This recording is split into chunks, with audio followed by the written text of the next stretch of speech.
It's my job now to set a little bit the stage for the atmosphere, for the work together today.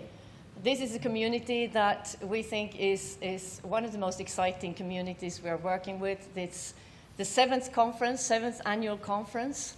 We have members from all over the world, participants from all over the world. The conference is fully booked. We have guests from Uruguay coming from very far away. We're working together. We have guests from Japan, colleagues who come repeatedly to this community.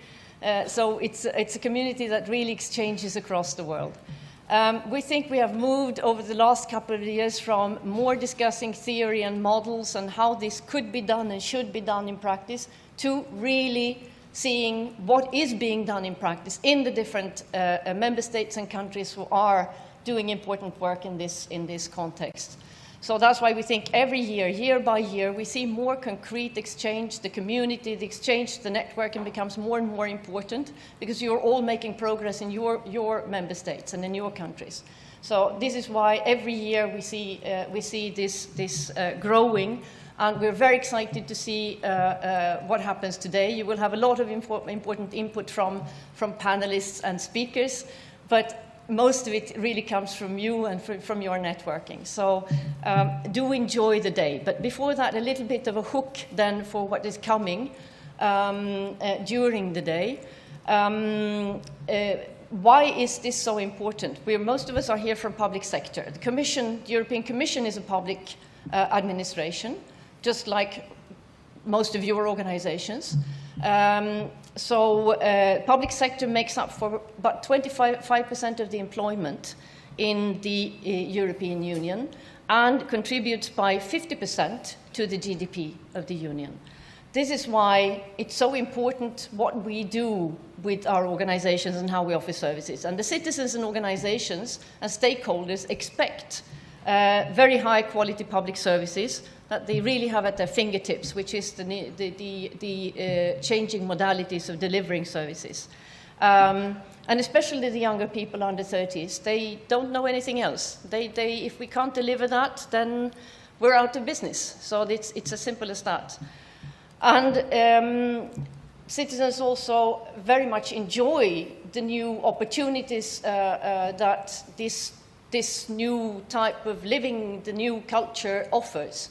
They live and work everywhere across the Union, across the territory, and across the world even, and they enjoy these freedoms. So the services also have to correspond to these needs in order to make us useful.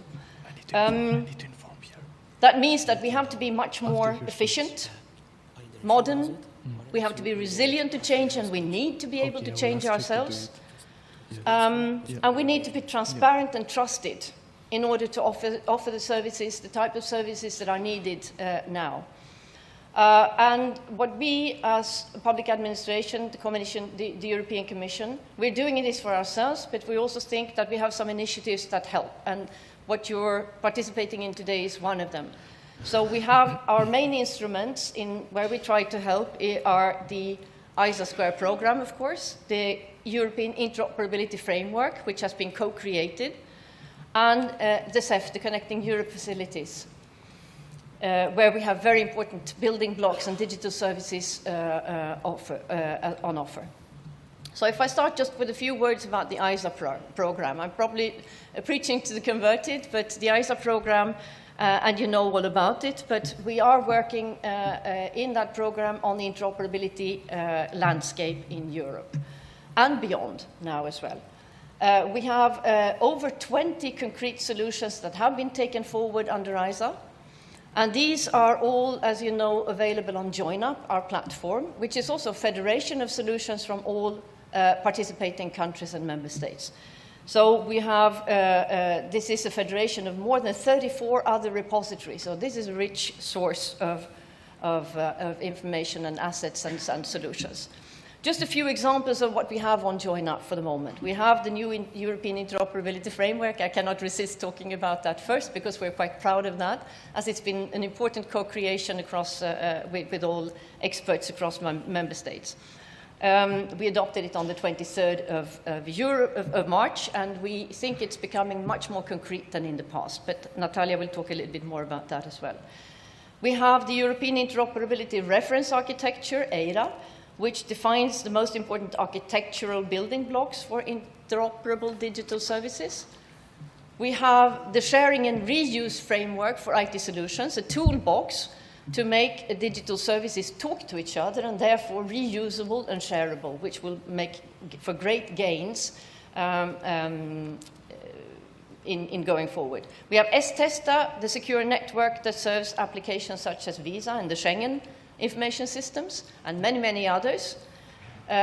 We have, in the e-procurement area, solutions like ePrior, eCertis, and the European Single Procurement Document.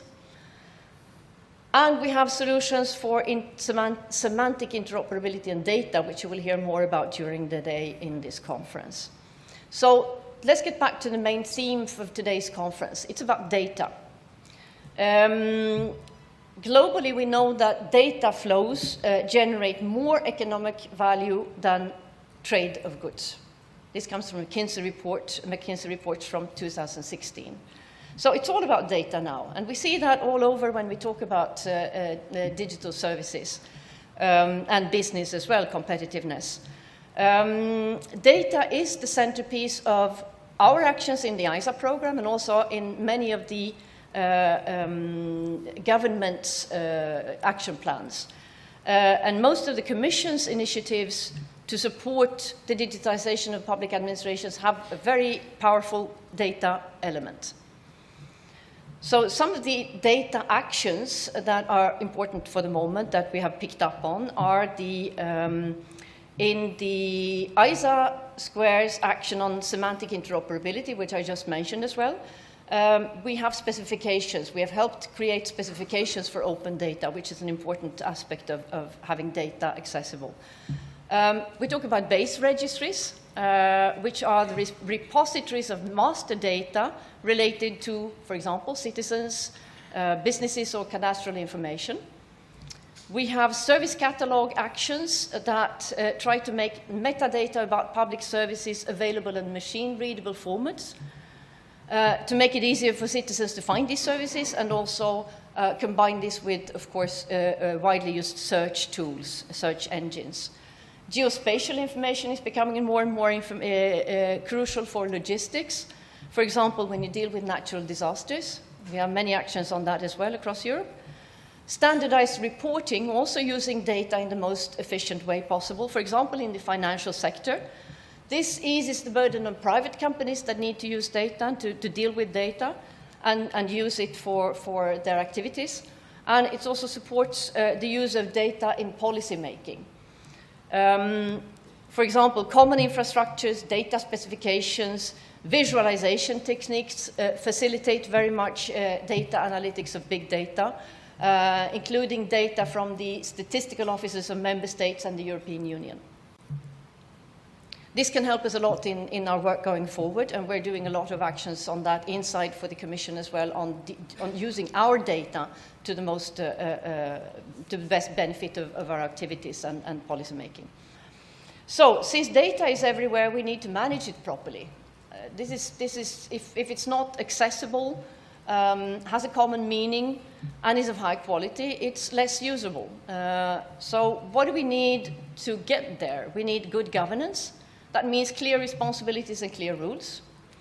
Some member states have appointed chief data officers, and even those member states and organizations that do not have a chief data officer need to have the function, because it's a key role for each organization. Open specifications, how data is published and exchanged to help use data across systems and avoid lock-ins. Good legislation to make sure that data protection and cybersecurity rules are respected. This is a key element for the trust in public services and the trust of citizens, really, and transparency. Backbone interconnected IT solutions to make sure that data is exchanged across organizations and borders safely. So today we have experts who have experience from all these areas that I've been talking about now. These are the hooks. to get us through the day and to pick up on what we really need to do to go forward in our various organizations and member states. We are keeping the same format as in the previous conferences. We have individual presentations in the morning and panel discussions in the afternoon. I would like to just encourage you to really take the opportunity to participate in the panel, to ask questions, to exchange information, to network in the breaks. We always say that the breaks should be longer than the actual sessions because that's where most of the important information is exchanged. But now, well, we have time restraints, so the breaks are what they are, but do use them. And I would also like to make an short announcement that this afternoon you will see somebody you recognize, somebody who is one of the creators of this SEMIC Conference. Vasilios Peristeras is going to moderate the afternoon's panel session, so you will enjoy seeing him back on the stage here. And I would like to take also this opportunity to thank MITA, the Malta Information Technology Agency, for the great cooperation, and in particular, not see him here now, Mr. Stefan Spitteri. Where are you? Where are you? You were here just now. Here! Thank you very much. We have had discussions over the last few months about this event and tomorrow, and thank you very much for your patience and then working on this together with us. Thank you. And with that, enjoy the conference. And it's my honor to now present the new head of unit since early this year of the ISA program, Natalia Aristomonio, who's going to talk a little bit more about the ISA program and the progress we are making now. Thank you. Enjoy. Gertrud, but do not tell me so.